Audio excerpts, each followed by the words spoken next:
અમદાવાદમાં ફ્લાવર શોની તૈયારીઓને આખરી ઓપ આપવામાં આવ્યો છે। 1 જાન્યુઆરી 2026થી ફ્લાવર શો લોકો માટે ખુલ્લો મૂકવામાં આવશે। રિવરફ્રન્ટ ઇવેન્ટ સેન્ટરથી ફ્લાવર ગાર્ડન સુધીના વિશાળ વિસ્તારમાં ફ્લાવર શો યોજાશે।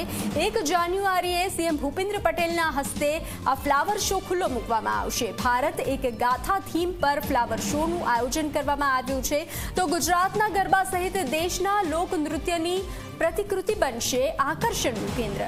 इसरोना स्पेस शटल અને ઓપરેશન સિંદૂરની પ્રતિકૃતિ પણ જોવા મળશે।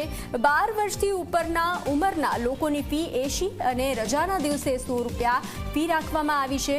તો ફ્લાવર શોને આખરી ઓપ આપવામાં આવ્યો છે। અમદાવાદમાં ફ્લાવર શોની તૈયારીઓને આખરી ઓપ આપવામાં આવ્યો છે। 1 જાન્યુઆરી 2026થી ફ્લાવર શો લોકો માટે ખુલ્લો મૂકવામાં આવશે।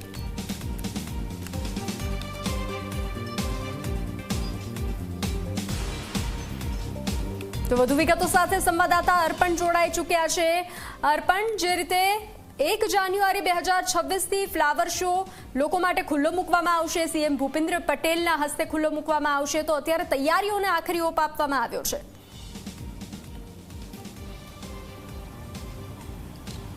બિલકુલ બંસી, જાન્યુઆરી મહિનો એટલે ગુજરાત સહિત રાજ્યના અન્ય વિસ્તારના, દેશના અન્ય રાજ્યોના અને કેટલાક કિસ્સામાં વિદેશથી પણ આવતા પ્રવાસીઓ માટેનો એક ઇંતજારીનો સમય હોય છે। કારણ કે આ સમયગાળા દરમિયાન અમદાવાદ મ્યુનિસિપલ કોર્પોરેશન દ્વારા આંતરરાષ્ટ્રીય જે ફ્લાવર શોનું આયોજન કરવામાં આવે છે।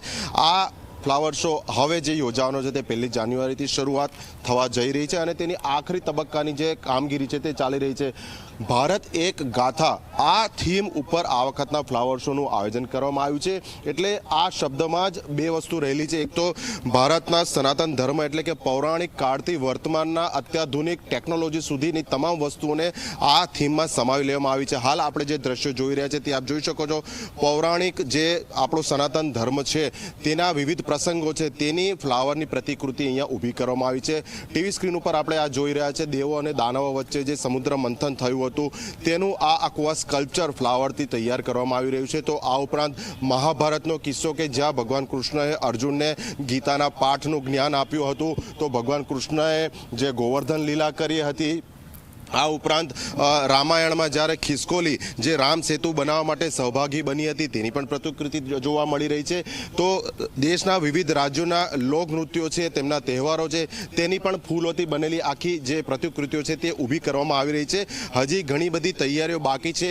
આજે અને આવતીકાલ મોડી રાત સુધી આમ કહી શકાય કે ફ્લાવર શો ખુલ્લો મૂકાશે, ત્યાં વહેલી સવાર સુધી આ તમામ તૈયારીઓ ચાલશે। એટલે હાલમાં જે આપણે આ દ્રશ્યો જોઈ રહ્યા છે તે ફક્ત જે પૌરાણિક થીમ છે તેનો એક આખું સેક્શન છે, તેના દ્રશ્યો હું આપને બતાવી રહ્યો છું। બીજું આખું સેક્શન પણ છે કે જ્યાં અત્યાધુનિક વર્તમાન ટેકનોલોજીની વાત કરીએ તો બુલેટ ટ્રેન કે જે ગુજરાતમાં શરૂ થવાની રાહ જોવાઈ રહી છે, ઈસરોના સ્પેસ શટલ હોય, ઓપરેશન સિંદૂર કે જે પાકિસ્તાન સામે કરવામાં આવ્યું તેના વિવિધ સ્કલ્પચર છે, ફૂલોથી બનેલા કોમનવેલ્થ ગેમ અને ભવિષ્યમાં યોજાનારી જે ઓલિમ્પિક ગેમ છે તેના પણ ફૂલોથી બનેલા સ્કલ્પચર હાલમાં તૈયાર કરવામાં આવી રહ્યા છે। એટલે બસ ગણતરીના 2 દિવસ બાકી છે આ જે ફ્લાવર શો છે તેને શરૂઆત થવામાં। આપણે સૌ કોઈ જોતા આવ્યા છે, એકવાર આ ફ્લાવર શો શરૂ થાય ત્યારે વહેલી સવારથી લઈને મોડી રાત સુધી મુલાકાતીઓ ખૂબ જ મોટી સંખ્યામાં ઉમટે છે અને તેના કારણે તંત્ર દ્વારા આટલા મોટા પાયે તમામ વ્યવસ્થા કરવામાં આવી રહી છે। બંસી, જી અર્પણ, જાણકારી સાથે જોડાવા બદલ આભાર। તો તૈયારીઓને આખરી ઓપ આપવામાં આવ્યો છે। 1 જાન્યુઆરી 2026થી સીએમ ભૂપેન્દ્ર પટેલના હસ્તે આ ફ્લાવર શો ખુલ્લો મૂકવામાં આવશે। દેશના લોકનૃત્યની પ્રતિકૃતિ આકર્ષણનું કેન્દ્ર બનશે।